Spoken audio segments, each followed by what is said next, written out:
Magandang araw po, welcome po sa aking channel, Love9 TV. Patalasasan po, meron po ba kayong mga properties na napapabayaan or non-performing assets? Plan nyo ibenta, pero wala kayong oras sa pagbenta nito. Kung ito'y pagkakatiwala nyo po sa amin, tawag lang po kayo sa aking numero, usap po tayo, gawin ko po ng video for free. Yes, libre po, wala po kayong babayaran. Tutulungan pa namin kayong mabenta ang inyong property. Kami na po bala sa marketing, sa boosting or paid ads. Even sa tripping, hindi na po kayo mapapagod sa pag-entertain ng mga buyers. Kami na po bala sa lahat. Tawag lang po kayo. Nandito po tayo ngayon sa Tagaytay kung saan meron po tayong bagong video presentation. Isang commercial property. Ito po'y along 4-lane highway na kung saan marami na pong mga business establishments dito sa area. May lot area po ito na 500 square meters. Meron pong lumang structure, pero yan po'y binebenta ni owner as lot only. As is where is po, what you see is what you get. Kung meron po kayong makikitang lumang bahay, ay wala na pong halaga yan. Kundi itong lupa lang ang pag-uusapan natin.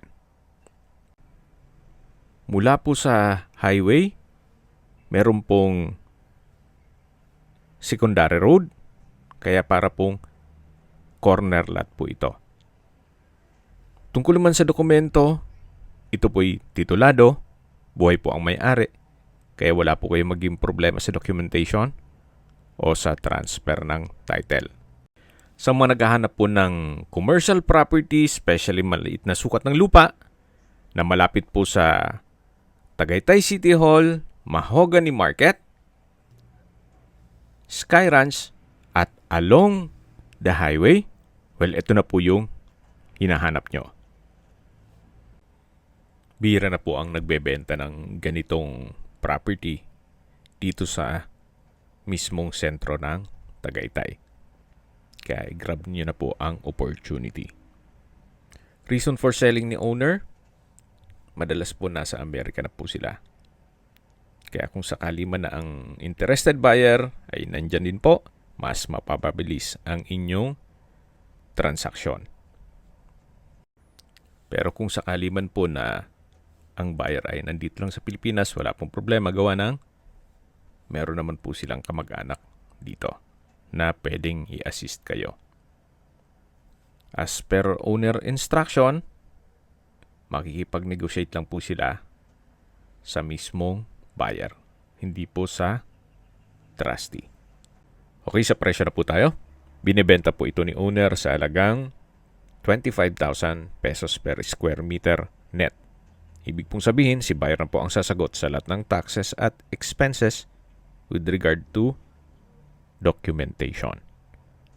Kung may mga katanungan po kayo o gusto nyo magpaset ng tripping, tawag lang po kayo sa aking numero. At sa mga kababayan naman natin nasa ibang bansa, meron po akong WhatsApp, Viber, at Telegram. Same number lang po,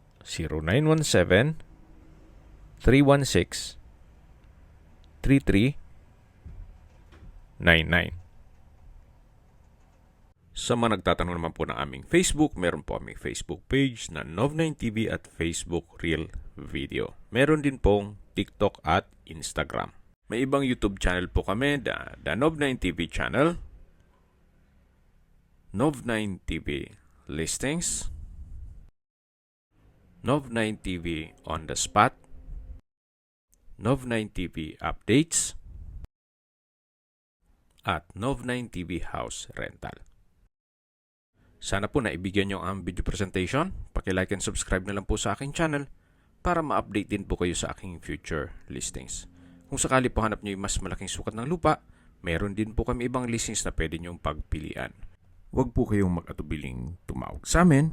Then, let us know your budget para malaman namin kung anong property pwede naming ilog sa inyo. Sa lahat pong viewers, subscriber at nagtiwala po sa amin, salamat po sa suporta.